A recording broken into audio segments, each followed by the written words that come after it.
Recording is on. Let's see, share my screen.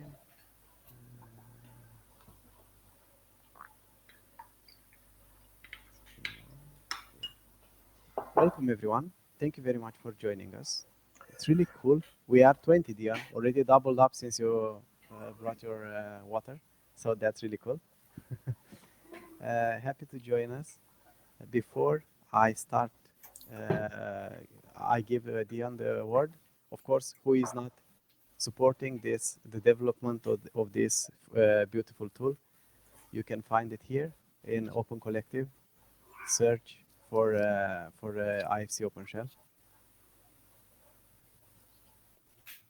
I'll start with this, okay? And here you have option to you have more options. Even as little as $5 a month would make a difference, and we can see here that the estimated annual budget for now it's here because this helps a lot with paying more freelancers. And Excuse for me, now we have Patrick. Andre. Sorry. We can't see your screen. Oh, you cannot see my screen. Can anyone see my screen?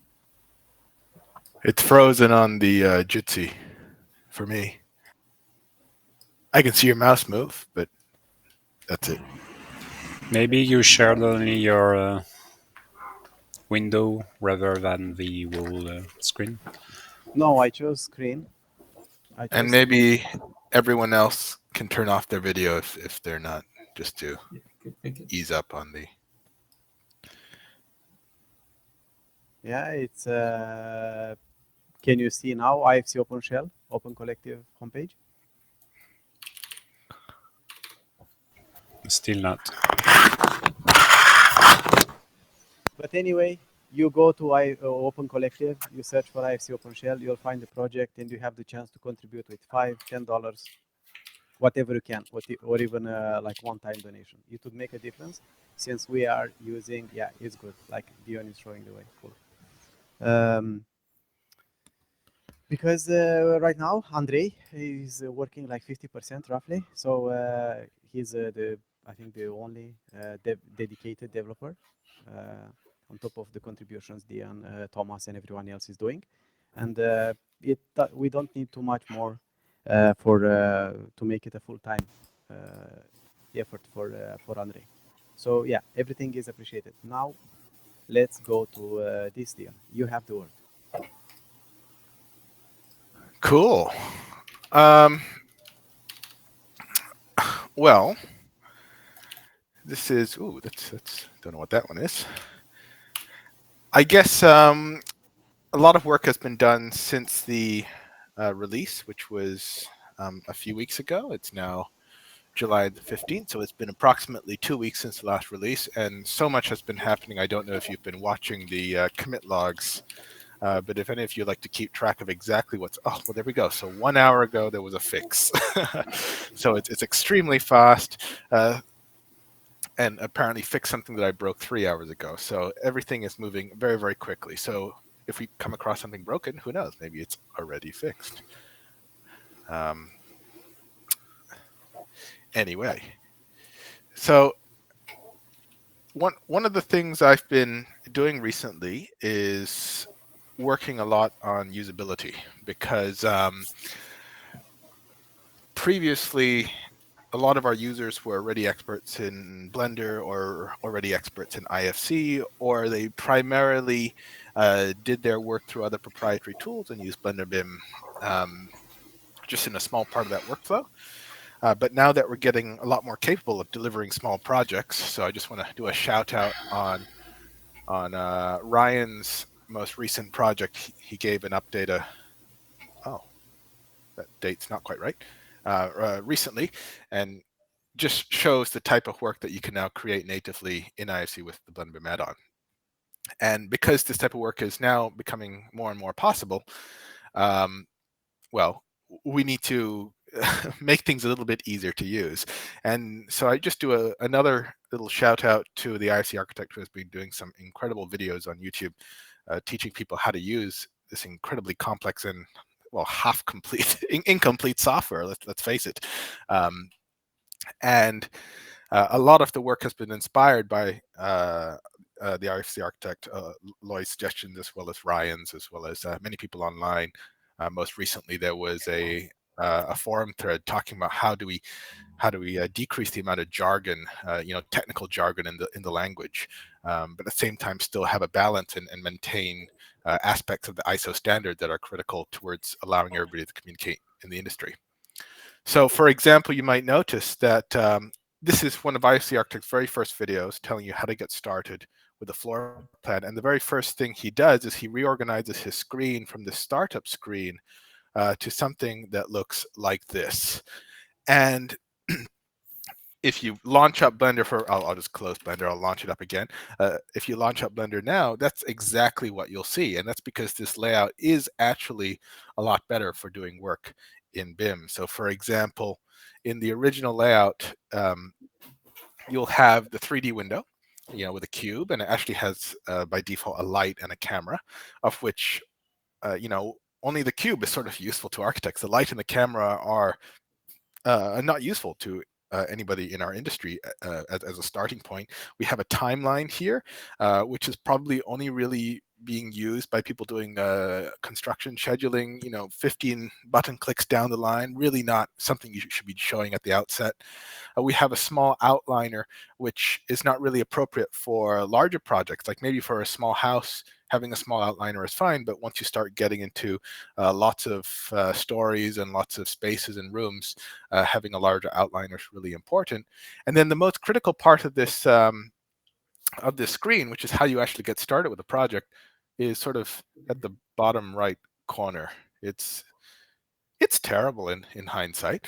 so this really neatens everything up. You can see that we have a nice long outliner here, and we immediately have our project overview and our current project. You can see a wizard to get you started on the right hand side. So just simple things like that. Well, they sound simple, but really this has been a question that's been asked again and again, and mostly it's been delayed because we were just not ready for it then. But I think now the software is starting to mature, so we now have our own little interface. And little things like, where do people go if they want to start a new project? Well, they go File New or File Open.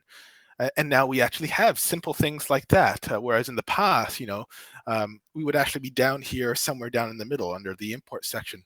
And that led to a huge amount of confusion because, as most of you know, the BlenderBIM add-on doesn't import or export IFC. It's actually unique, well, not less unique now, but it was unique at one time in that we were the first to seriously load and edit IFC natively. So now we truly treat that natively.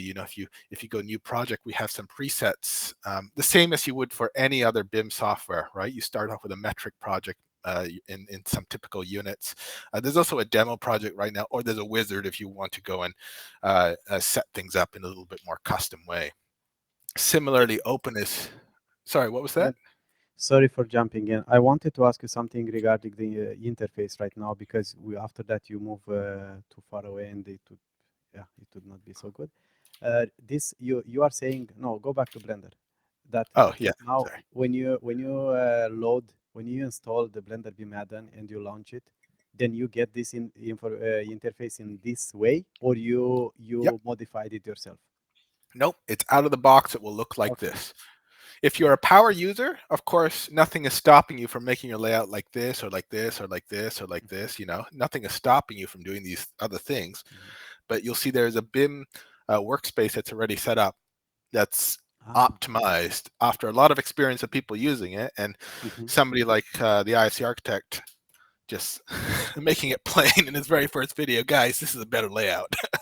I agree. I use it I use it in the same way, just that I customize it. It's not rocket science to customize it from the edit window here, right? It's not like you need to be a power user, as you said, but yeah, to make the layout and save it, it might take a bit of knowledge. But yeah, that was it. So when you start with BlenderBIM, you get this user interface structure like this. Thank you. Correct. Yeah. There are other little and simple things like that new or open, polish, or even the hotkeys, right? If I do Control N, it shows me immediately the ways to start a new project, and it puts the Blender projects down here. We assume somebody who's installing this add-on really has a focus on BIM. And when you create a new project, for example, simple things like it just removes the default cube and the light. And I mean, I don't know how many people. I mean, I've taught the BlenderBIM add-on before, and I've actually had to tell people, okay, now just let's delete those 3 objects, and it's getting a little bit embarrassing. So it does these little things just to make it just a nicer experience. Is that like a canned laughter in the background? Anyway, so what this means is that all of the just to highlight how much this difference is. If you take a look at the original layout, can you look at what people would be seeing first? They'd be seeing scene, units, background scene, camera, active clip, gravity, keying sets, audio, rigid body world. I mean, we're architects and engineers here, right? This isn't what we should be seeing. We should be seeing what you see here, right? A project, your object information, your material and styles, your drawings, your documents, services and systems for those MEP folks, structural analysis, 4D and 5D, facility management, and then other things. So there's been a lot of work done just to clean this up. It looks small, it looks simple, but yeah, hopefully less so. So we've got a new set of tabs here. And the idea is that in the past, even in order to do basic things, you'd have to jump around many, many locations in the interface. And we've cleaned it up significantly. So for example, when the IFC architect is working here, let's say he's creating a drawing, right? He would have his drawing panel up here. He would be switching to the camera tab down here. And then the user would have to play this peekaboo game of exactly which of these options are relevant to BIM and IFC, and which of these are just Blender-y stuff. Like, would you actually know if I didn't tell you that the orthographic scale here is critical, whereas the shift X and Y is not when you're laying out your drawing limits? And then you can skip all these and then jump back here. It's a bit of a mystery why it was. I mean, there are obvious technical reasons why we dumped it there in the first place, but now that we're maturing a little bit, we can start to reorganize the UI heavily and offer a better experience, I think. So we have these tabs. I can switch to object information, or I can use the drop down. They're kind of akin.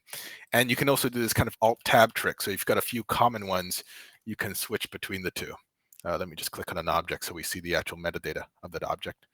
And similarly, I don't know if you remember, if you've ever clicked an object before. Let's see if I can find an example on his video. Well, maybe not. But you'd notice him collapsing his panels all the time, and then the object panel would be halfway down the screen. Whereas now it's right at the top, the key information is there. This is the building story, the attributes are such and such, and so on. Now, there's still a lot to do. There's still a lot to move around. So, for example, things like utilities versus MIST, like these are terribly named panels. Like we have no idea what they do until we kind of discover what they are. Services, why are services here? Like what if we had a dedicated services panel? Why would we jump between the scene properties and the object properties to manage services? Why can't we just have it in one spot? Manage your systems and services just all in one spot. Another very common complaint is the confusion between materials and styles. So Blender, as you know, like most of the CG world, has a concept of materials, and a material is the color, and what it looks like when it gets rendered. Whereas in the AEC world, a material is not the color. The material is the physical material, steel, concrete, wood, and so on. Whereas a style is the color, the visual style of it, the shading, the line style, the thickness, and so on. So now we can sort of ignore the built-in Blender stuff and build our very own materials and styles interface that's truly tailored to how BIM people think. Now, of course, that hasn't been built yet, but it shows you where we're going to. Similarly, the documents, which previously was hidden in yet another tab here and then halfway down over here, is now straight where you would expect it, this drawings and documents tab. And just let's start a new one with some objects in it. So let's have a demo project. Yep. Dion, uh, please follow up when somebody raises a hand, so I don't jump like this. I don't like jumping like this. Oh, I just sorry. wanted to. It's okay. It's okay. Just please have a look at if you see these hands somewhere. If you get notified or something like that. Yeah, you get a notification, right? In the I Jitsi, don't, but now I know you what don't that get here. bing bing sound is. Now I Okay. understand. Okay. Awesome. Thank you. I just wanted to point something. Go back, please, to Blender BIM interface. You are Yeah. cheating already. I have the version from 11th of July, and I don't have Yes. those icons at the top. You added those Yeah. today or when? I just mentioned that. It was added 3 hours ago. So Ah, clearly you're too that's late. really work. Okay, okay. But that's really good because I'm struggling going through that menu. Just it's amazing. Thank you very much. That's a good idea. Yeah. So if you're running anything that's older than 3 hours ago, well, you have to upgrade. We move so fast here. Yeah. And if you have a bug with it, well then, well, you should have upgraded to the thing from 1 hour ago. Right? What did he fix? I'm curious what Andre fixed. Oh, I probably forget to commit that, and that probably broke it for everybody. Yeah. Good thing he fixed that. Yeah. So yeah, sorry. Were there any other hands up? Did I miss anything else? I don't know how to check. I don't see the hands icon here. No, there are no other hands, but just to make a comment, I mean, this is really amazing, Dion. I mean, it's been a long time that I had forgotten that we could then go to this, let's say, configuration of Blender for IFC. So you can, so everything is in IFC, a new project, save, and everything works as, let's say, you would expect with an IFC file and everything. That's the concept, right? Absolutely. Like the moment they press file new, you're in IFC land. If I like, for example, I'm going to hit Control S. Well, maybe I should. I don't have the screencast keys turned on. Okay, but I'm pressing Control S to save, and you can see it's detected that I got an IFC. So Control S immediately prompts me to save an IFC model, and that's oh, well, before it wasn't like that. You don't have to go to the scene tab. Like what? There's no software in the world where you have to go to a particular tab and place to press save. It's just Yeah, file yeah. save. That's I the mean, way it should work. this is like almost 2 years before when you know the refactoring started, right? Now we are going back Absolutely. to the plan that we wanted to go then, but it was not so feasible. I Correct. mean, So there were a lot of stepping stones we had to do to get to this stage. But I think now yeah, now is the time when we can start making these changes again. So I'll hit great, great. save. Look at that. Oh, and see this little thing at the bottom? It actually tells you it saved it. You know, a little polished like that, you know, that people didn't even know if they had saved their project. Now, if I hit Control S again, there it is. It tells you you've saved it. Feels good. Anyway, so yeah, now that it's saved, so let's go and let's do our beautiful typical. Actually, no, let's do a 200 thick wall. There we go, and we'll draw our typical funny building that I like to draw. This kind of L-shaped building. If you've seen me give demos before, they kind of always have this shape. I also have to do a shout out to Gorgeous, who has made it simple to just hit Tab to edit the profile of things. You know, for somebody who does Blender or just editing. Well, yeah, anybody who's a familiar Blender user knows that Tab is how you toggle edit mode on an object, and it's just so easy that I've almost forgotten that was the way to do it after we had built the Shift E shortcut. And now that the tabs are back, it just makes editing an absolute joy to use. Well, what have I done here? I pressed another button. Okay, okay. So let me just go and cut that up and tab to finish. So great, we have our small little house, and you can see how this outliner, like imagine if the outliner was half the size. It was there, right? We'd already be kind of scrolling through and having to do these kind of bulk toggles to go and zoom through. Whereas now it's just there, just a a nicer experience overall. So we'll switch to documents. We'll add a new drawing. Similarly now, it's got all your drawing types there.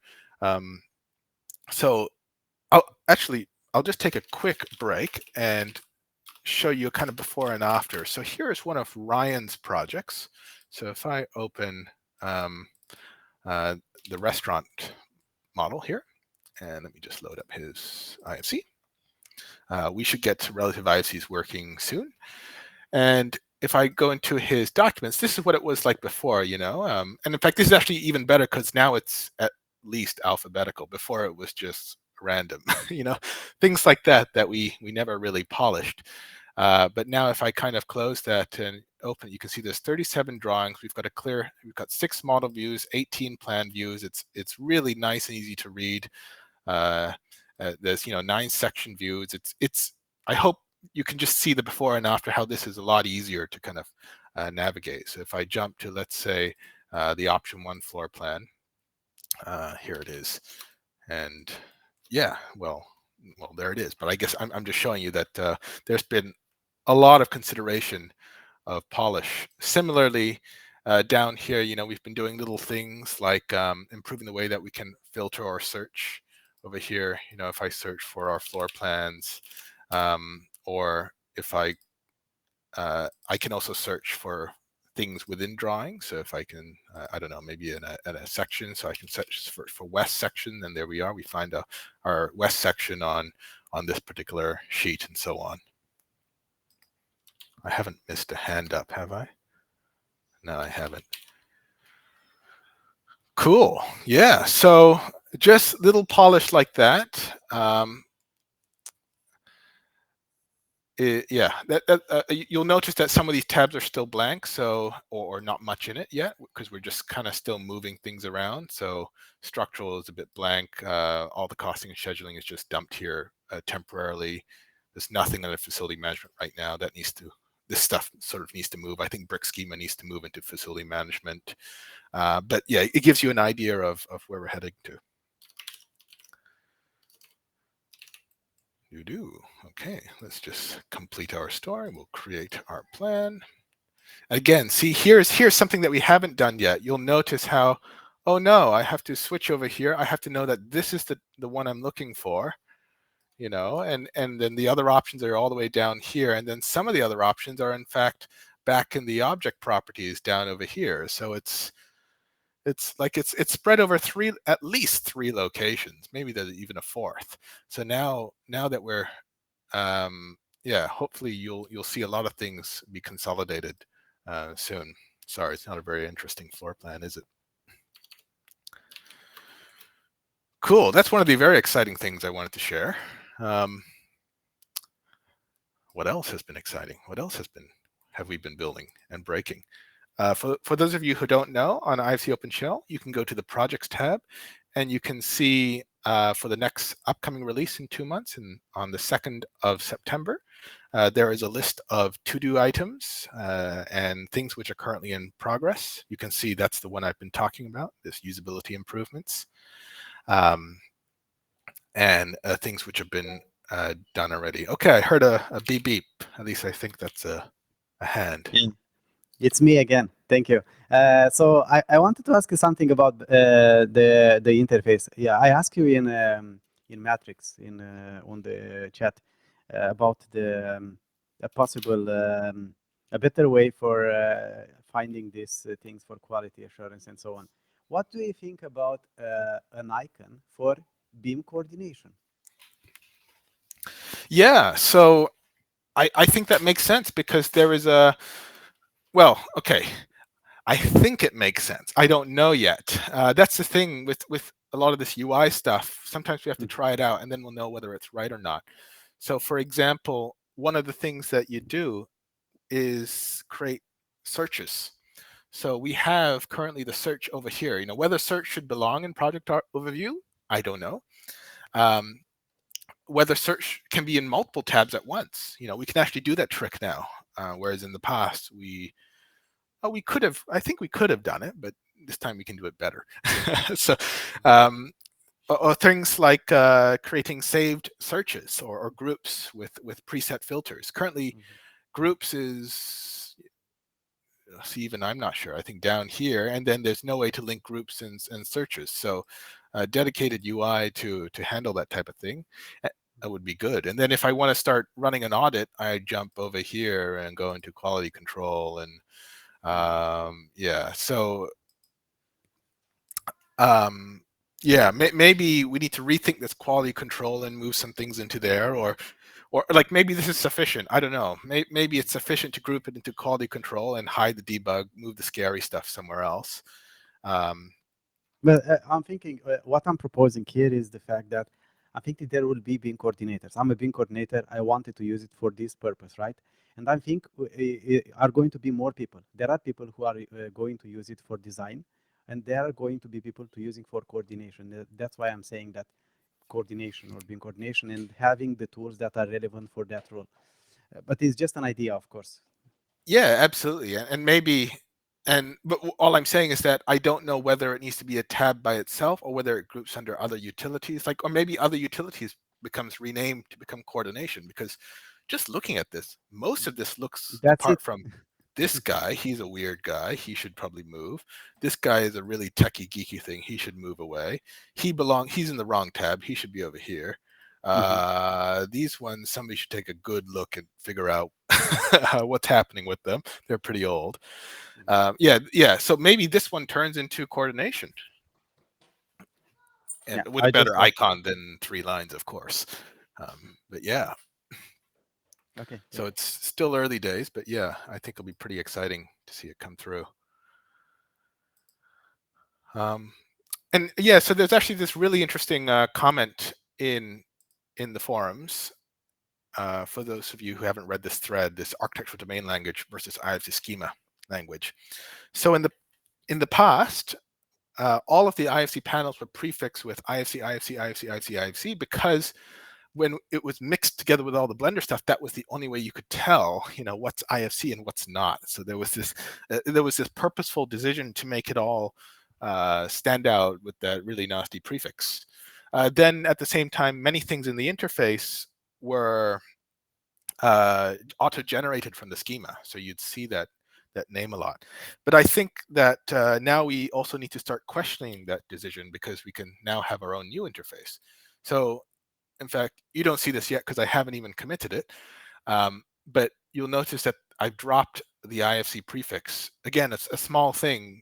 On some of these, I haven't gone through everything yet. I'm still testing it out, getting a feel for it. But I've dropped the IFC prefix to get an idea of what does it look like to a user.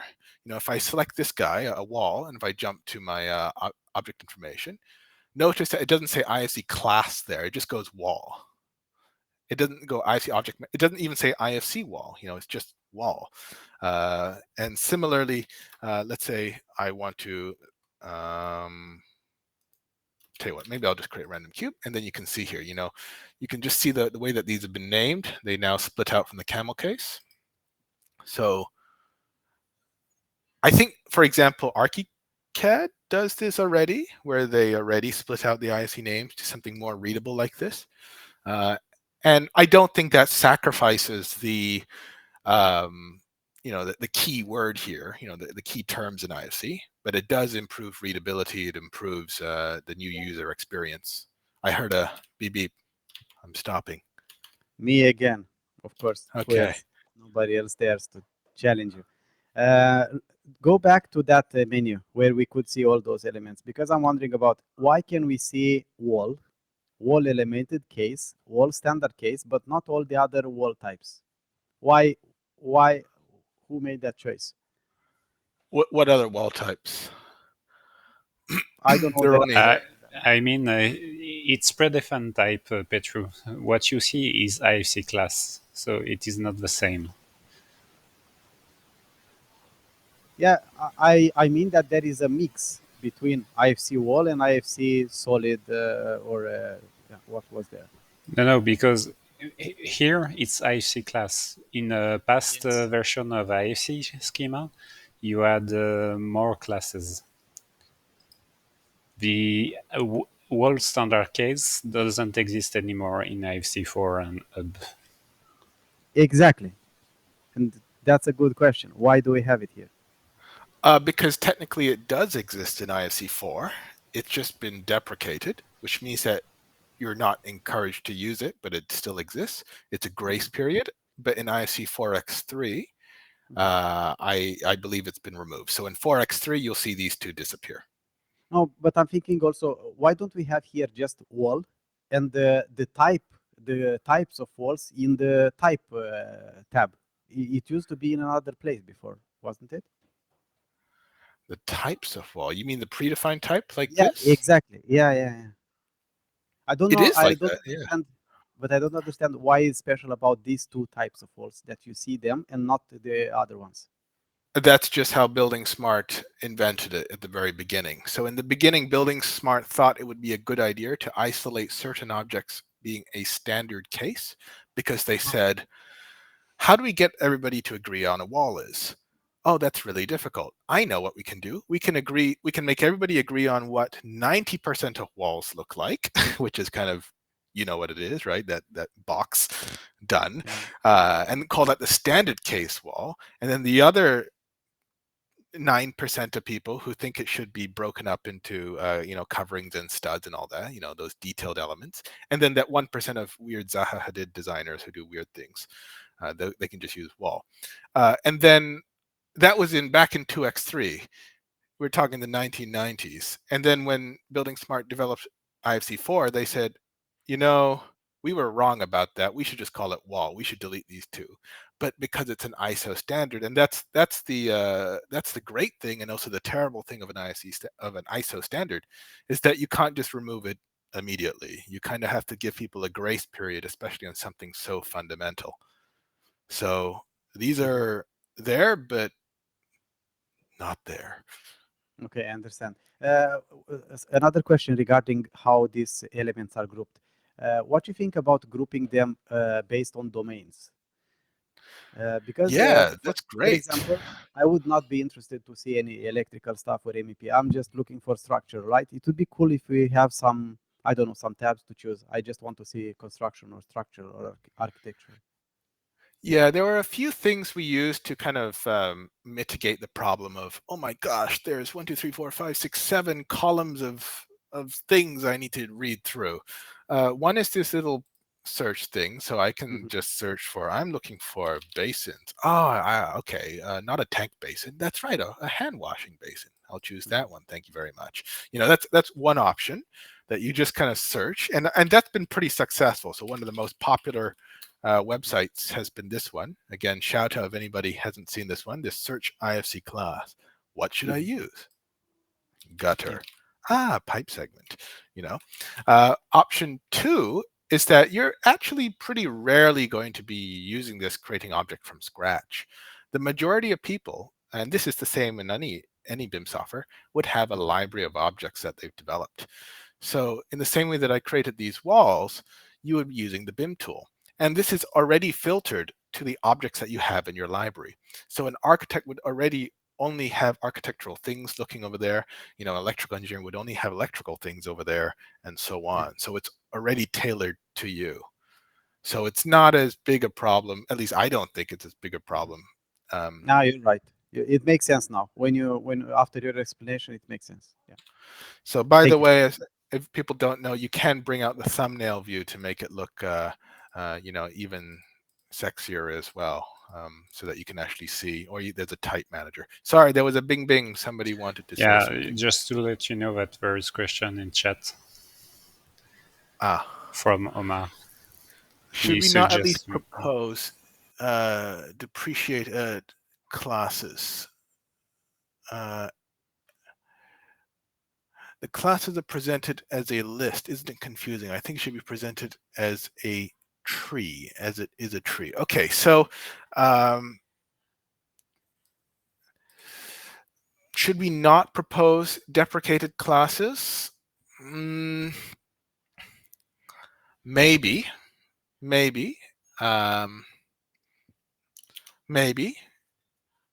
Yeah, maybe by default we shouldn't.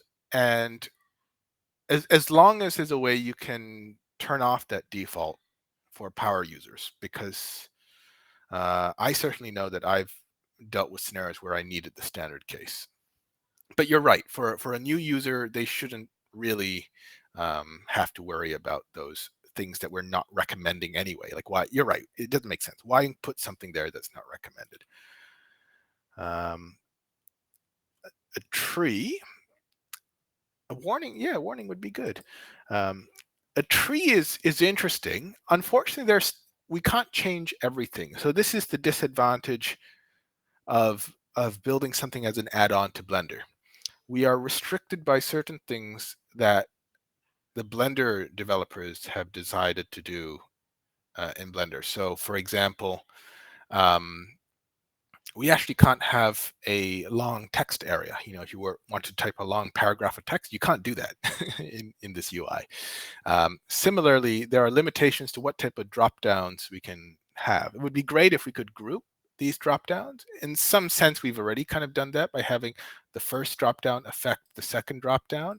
And that's a little bit like a tree. I'm probably not the tree you're asking for, but what I'm saying is that you could add like a third drop down, but then it starts getting really ugly, like for building elements versus HVAC domain elements. But at the same time, these would be ideally generated from the IFC spec, and it's a little bit. I personally have never recommended the ISO way of organizing classes into domains simply because I don't think they're very intuitive. They're great for schema designers, but not really for users. So for example, where are these domains? Would you find a wall? I would say the architecture domain. And let's see, do I find a wall in there? And the answer is no. That's because it's actually under the it's not even under any of those. It's under shared building elements, right? They have these kind of weird names, you know, shared building services. So wall would come under here, right? These are things which are common across a bunch of disciplines, which makes sense with a certain logic if you're designing a schema. But for a user to have to, I think this actually adds more jargon than yeah, that's my opinion on this. Maybe I'm wrong, and actually this kind of makes sense, you know. Shared building services, which are things like these are generic energy conversion devices, distribution ports, versus domain specific. You know, if I wanted to draw a duct, I would look under HVAC domain and look for duct, and let's see if I'm right. Oh, right. Well, duct. Yeah, that's right. Ducts are in HVAC. That's a relief. I was worried ducts would be, but then pipes. You know, where would pipes be? Oh, pipes are also HVAC, right? Hydraulics. I might look under hydraulics. Oh, there is no hydraulics. It's not a degree anyway.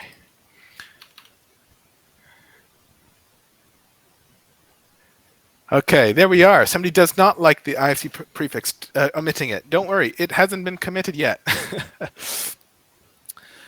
There are tooltips describing them. So this is actually a beautiful feature that was implemented a couple versions ago. I don't know how many people know about this, but you can hover over it and it tells you what these things are. Like a tube bundle is a device consisting of tubes and bundles of tubes used for heat transfer and blah, blah, blah, blah, blah, blah, blah. So that's a cool feature. That's probably not, I'm not sure if that's what you're after, what you're referring to.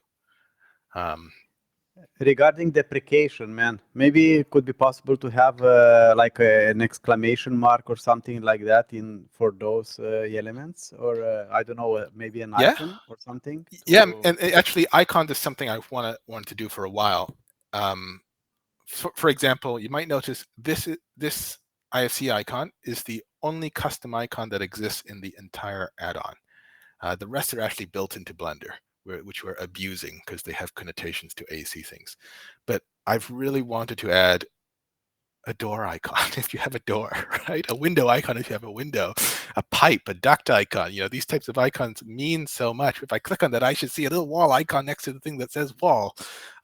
and there's actually a pending commit, a pending pull request about icons. Oh, Thomas icons, it's called. It says do not merge, but you can see this kind of work in progress of this kind of icon set. Some just have black squares. Maybe I can. Here's an example where you go. You can see lamp, some trees. Some of these I don't think are very good icons. Like I thought that was a car, not a bed. A footing? Yeah, I'm not convinced. Well, I mean, the point is that icons are great. We should put some icons in. It takes a lot of time to design icons, and in fact, I actually proposed that we should do funding specifically for icons. But we find for free. There are so many SVGs online for icons that we can use. For doors, you find thousands of them. You can, except have you realized how picky architects are? Yeah. You know, there was a brief moment where we had the @ symbol over here showing the specific, you know, SHA version, and then it was changed because I couldn't believe that the @ symbol was 2 pixels below. Like it didn't share the same baseline of the text. Yeah. Okay, so that's what I'm dealing with. That's good to know. but I'm serious here because like the more I think about it, I think that good UX is what makes the difference between a FOSS project. I mean, this is specifically for creatives, right? A creative FOSS project that is successful. You know, it makes it big, it reaches the average Joe. It's a great tool, versus a FOSS project that just stays small and for power users. There's a lot of bings, but I'm going to just finish my sentence here. Because Blender, for example, they care about design. They have artists and design, you know, working next to the programmers. Of course, you need the programming to work, right? We couldn't have done this at the beginning. That would have been a waste of time. We needed to get basic drawings out, and that's why you have Ryan, people like Ryan, producing the work that he does. But now we're at a stage where we really do need to take a closer look. You look at the Speckle guys, they actually released an announcement where they changed 3 words. And they're right. I agree with it, because that's what our industry is like. You know, we've struggled so much with digital adoption because we have this. It's too easy for us to go no too hard. We got to make it easy. And I know, Petra, you've been saying this for ages. Sorry, no, lots of people have been having their hand up. Go on. Oh, I thought I heard a beep. Just in the chat. Yeah. So it takes more time. Yes. Yeah, that's true. It does slow it down. Okay.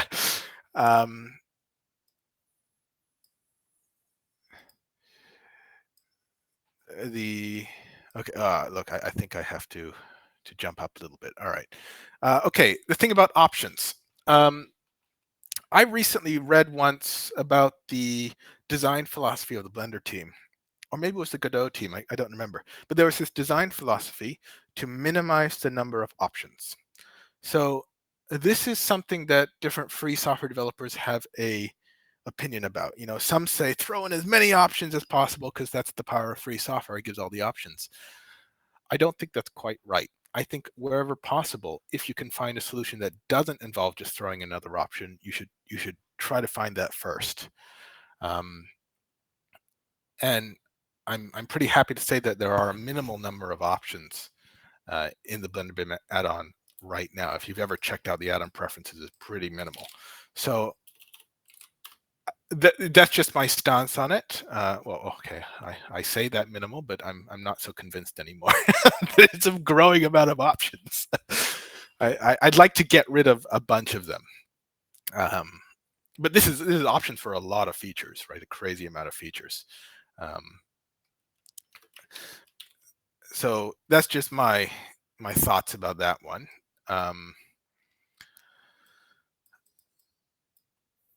Yes, I do agree that it does make it easier to read, like as a random person just glancing through this. You know, we're used to reading words with spaces in them. That at least helps. The IC prefix are not always accurate. I assume Cyril is talking about the panel names. I hope they've been accurate. I hope that anything IFC related has had IFC in it, whereas things which are not IFC related have things like BIM or brick schema. And I've tried, or even BIM tester, you notice, doesn't have IFC, or BCF doesn't have IFC because technically it's not IFC. So I've tried my best to put a discipline there. Maybe I've messed up, or maybe I'm misinterpreting what he's talking about. I totally agree with what Nigel is saying, and agree with what Omar is saying. This is something I want to experiment with. I haven't committed it yet. When I first started building this, I strongly rejected the way that many other apps, especially apps like Solibri, I'm going to call them, renamed things in IFC, or like Revit, you know, right? It calls it IFC export as, you know, rather than IFC class. And there's been or IFC export type, or like they had 3 names just, and they've renamed it to kind of, I'm sure they had good intentions behind that. And same with Solibri, they create their own classification on top, so that Solibri will classify objects in whatever it thinks it is. And I'm sure they have good intentions for that, but I've always tried to keep things as true to the IFC spec as possible. So a lot of the jargon matches the IFC spec. So that's why we don't say parent and child. We say aggregate versus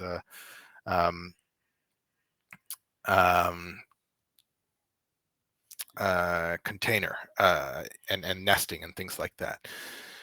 However, there's a difference between using the term and simply presenting the same word with the prefix removed or with a space in between.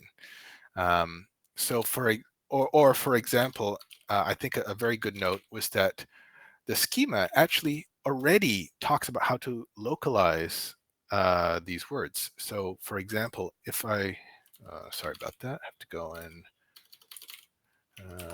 rerun that. And I hope it's here. So somewhere over here, it will actually tell you, oh, maybe not in this 4x3 version, maybe the IFC4 docs.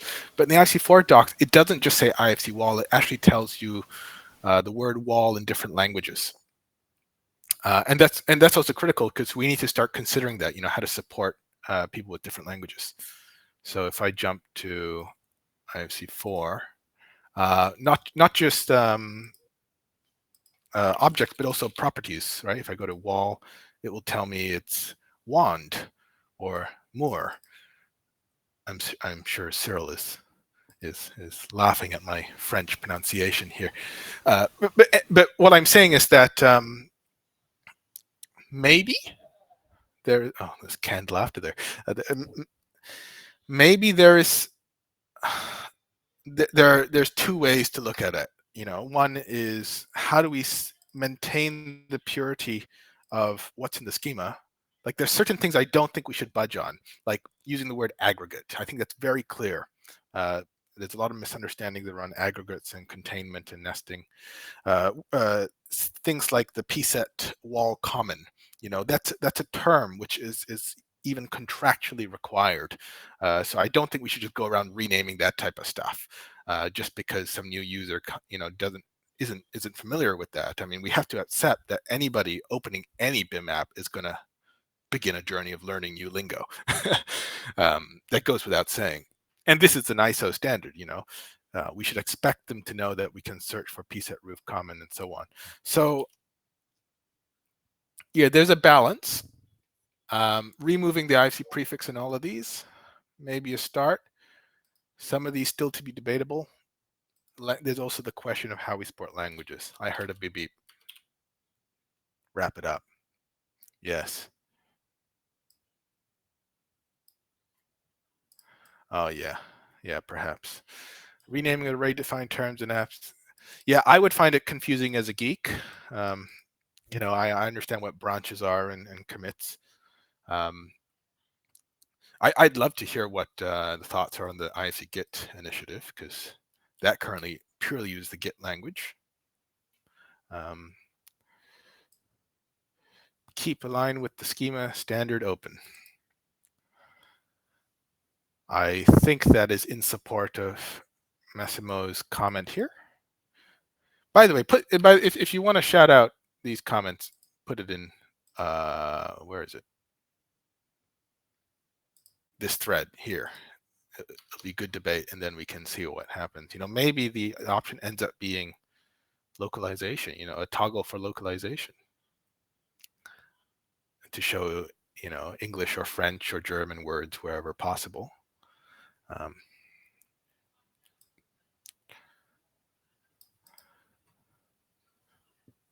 Okay, I think we've got 5 minutes left. We don't want to keep this too long.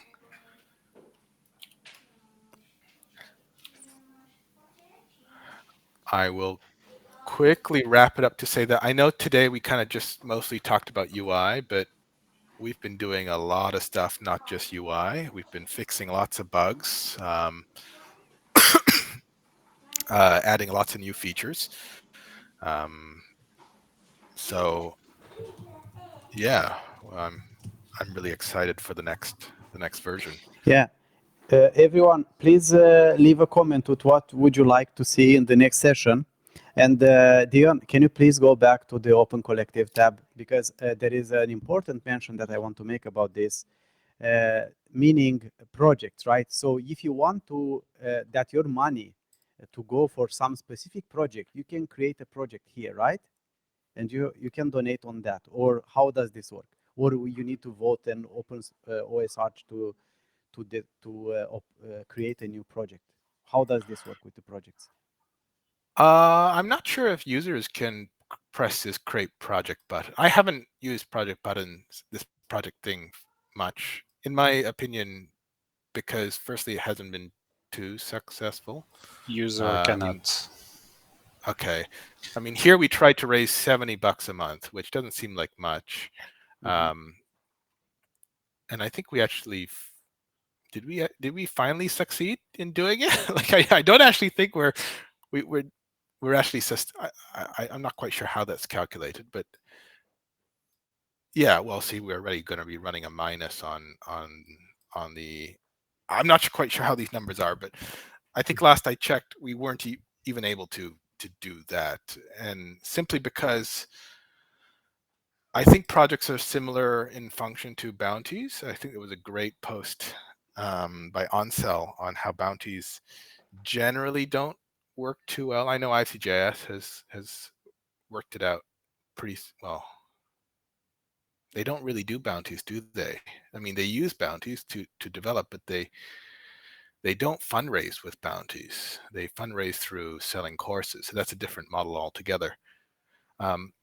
Look, I mean,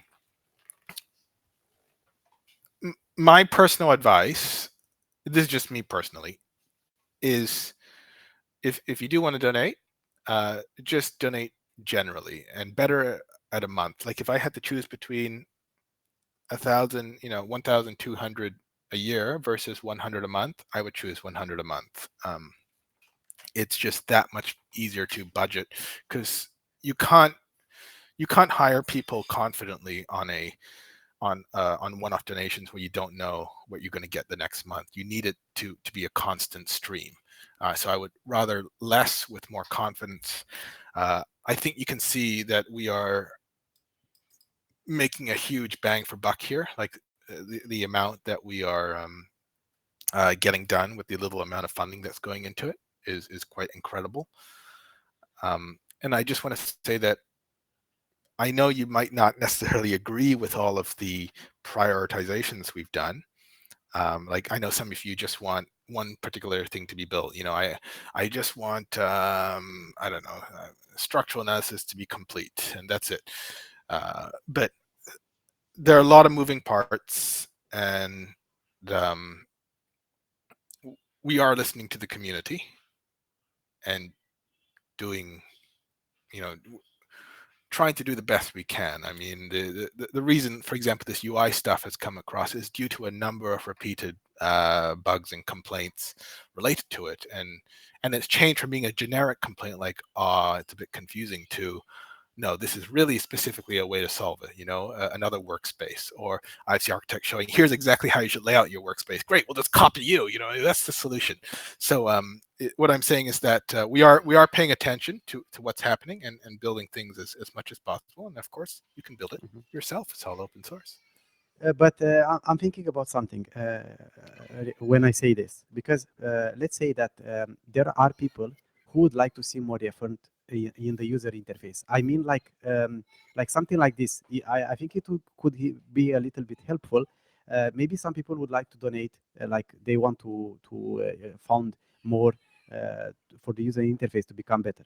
For example, something that I'm really interested to focus on myself is reinforcement. How to deal with this part. How to create reinforcement for components, for walls, for this. And I would like to have a project where I want that my donation to go for that, And this is what I mean when I say, like, having something for user interface, and in that way, people will feel that they have a bit more control on what they want to contribute to. This is my 2 cents. Yeah, I think that's a good intention. It's just really hard to execute because we're not a big team of people, right? I mean, even if we had a chunk of money right now, could we necessarily just switch to building a whole bunch of reinforcement stuff? And the answer is perhaps not. Like maybe now I'm picking on reinforcement, but there's a bunch of stuff which needs to be built first, and users might not realize that there's a sequence that needs to be built first before we could get to that stage. And there's a kind of a natural progression. Yes, we want to do reinforcement, but there's a series of steps which need to be done first, and those steps are not always very obvious. Yeah, I understand. It makes sense. It makes sense. When you put it that way, it makes sense, of course. I mean, we were getting complaints about the UI a year ago, but could we have done what I showed you just now a year ago? No. Like, even if you gave us all the money in the world, we couldn't have done it because there were other things which needed to be done first. Sorry, there's some bings. Other people want to. No, it was me that I was uploading, let's say, what you said. So yeah, I mean that's great. You have to have the right also mindset to follow the correct steps. It's not easy, and that's also, the last 2 years is also in the direction that was steep, but under this realization that some stuff have to be done first than others. So that's it. Yeah, absolutely. And sometimes we don't know if we're doing the right thing, because let's face it, sometimes this is a bit of uncharted territory. No one else has built a native IFC platform like this before, right? I mean, we can learn a lot from other apps in some aspects. The idea of a type manager, the idea of a profiles library, the idea of what the workflow should be like when you draw a wall. We know what a nice experience of drawing walls is like. But when it comes down to managing IFC data, yeah, we need to start somewhere that's very low level, and then in that process of making it low level, we have to slowly abstract it away. We have to slowly build the ecosystem of documentation and tutorials, or code comments, or refactoring, restructuring to make it possible for that. Who knows what the best software architecture for a native IFC platform is? How do we make it? You probably saw the experiments in the last version about IFC SQLite. In fact, I may be able to open that right now because it's amazing. I think it's amazing. So this is IFC read from a database, not a file. So let's just see if I can load that. So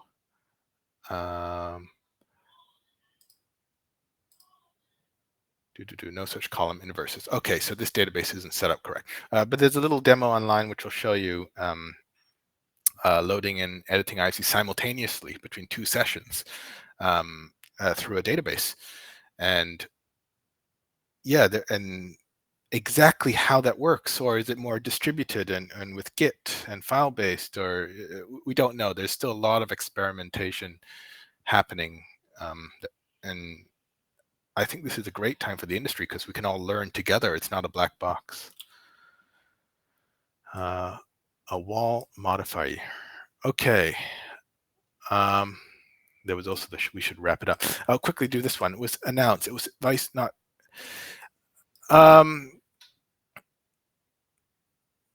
Yeah, I can't say when. I think the best person to answer that would be Thomas Kreinen. So he is the main developer on the C++ side of IFC OpenShell. He is the person who built IFC OpenShell and built version 8. Generally, what we ship with the BlenderBIM add-on is a relatively recent version of IFC OpenShell, but we put it through a lot of testing first. So we'll test it first, and then we'll say, okay, we can move. And I think Thomas himself right now is saying, don't move to it yet. There's a lot of big changes happening in version 8. As you know, there's a new geometry kernel support, CGEL, where we don't always have to use Open Cascade for everything. So you might have seen some very big optimizations or speed ups in geometry parsing for that. So that'll be pretty exciting when it does actually come. A wall modifier, please. Okay, so I'm not entirely sure what you mean by a wall modifier, but we do support fully parametric walls. So for example, if I wanted to create a new wall type, let's say I wanted to create, let's create a new type, and we'll make this a solid wall. And this will be, I guess this is kind of what you can choose by these kind of parametric generator things. So vertical layers are things like walls, but it doesn't have to be a wall. It can be like the end of a bulkhead on a ceiling, right? That's also a vertical layer. It can be a covering or insulation. These are all vertically extruded layers that you kind of see here. So if I do like, let's do a wall, let's say W400. This can be a 400 thick wall. We'll save that. So this is our 400 thick wall. I'll just enable my types. And this 400 thick wall, as you can see, currently has one layer in it. And this layer is 100 thick. So we can actually create 2 layers in it. We can, or actually, I'll just change this to be 400, make it easy. Great. So now we actually have a parametrically created 400 thick wall. So I'm not sure if that's what you mean by wall modifier, but now any wall I draw, that you can see it's a chunky wall.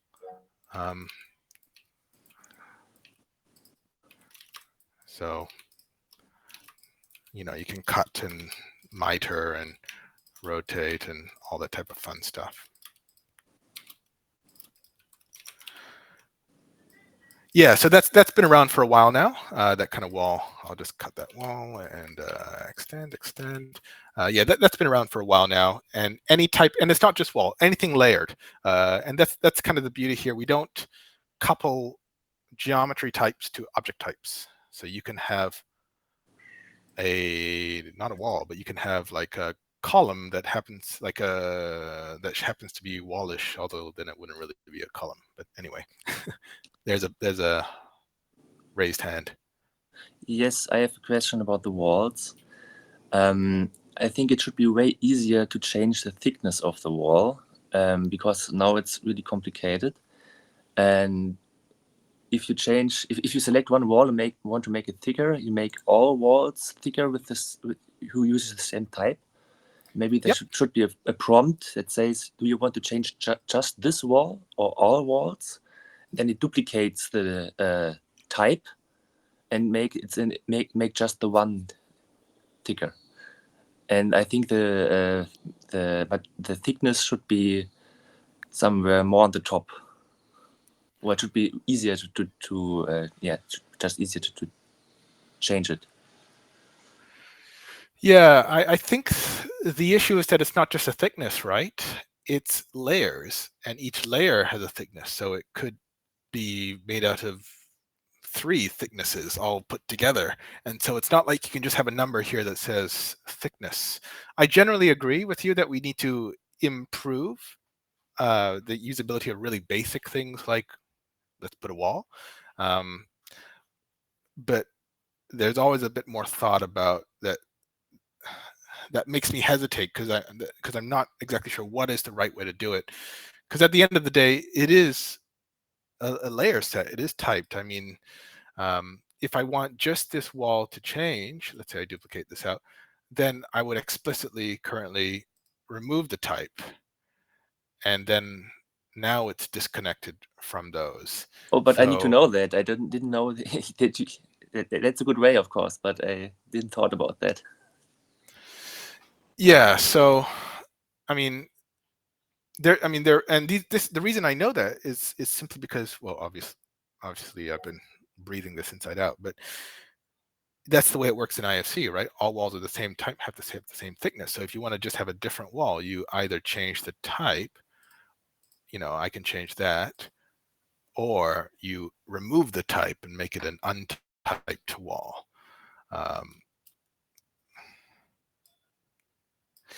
So I don't think this is really inspired by Revit users, this comment here. The concept of a wall type goes before Revit, right? Architects create wall type drawings. That's why we have wall types. Yes, Revit also has wall types, but that's not the reason we have wall types. So Okay, Dion, I need to jump yes. in here. Now this becomes too long, and we should wrap it up and continue our conversations in the chat and in forums, and prepare for the next time. Like I said, guys, propose topics for the next time.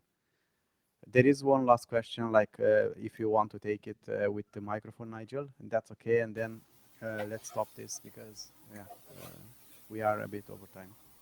Yeah, thanks, Petru. It just goes back to what I was asking about the modifiers. I was thinking the modifier could have the layers in there, and you can choose what thickness each layer is, how many layers there are, etc., and then be able to save that back to your own custom library so that you can use that wall again. And the same applies to Windows and so forth, because I just find it hard to build up my own library, and I'd really like to do that. Yeah, so there are actually tutorials by IFC Architect on building your own library. Admittedly, we can improve the usability of it a lot. So for example, anything you create, and by the way, any IFC you get there on the web, in theory, you can use it as a library. So if somebody gives you an IFC and you're like, I like that piece of furniture, you can steal it. So yeah, go ahead and steal those things. And we actually do have these kind of parametric walls and roofs and doors and whatever. So for example, if I go and I'm gonna, the better way to do it is through here. If I create a door type, this is the easiest way to do it. Okay, we have a door. Let's call this D1, and this is a door. A door is a door. Great. And now you can see we have a door. I've said door many times now. So let's add a door to this wall. And this door actually has a whole bunch of parameters, and it's easy. You can just go and change the stuff about it. And so once you've changed the things, you can save it.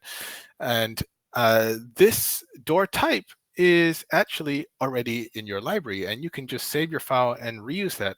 You don't even need to insert the door. What I showed you about inserting the door was optional. You just save it, and you can use that as a library. So in fact, BlenderBIM comes with a whole bunch of preset libraries. So I can go and load up the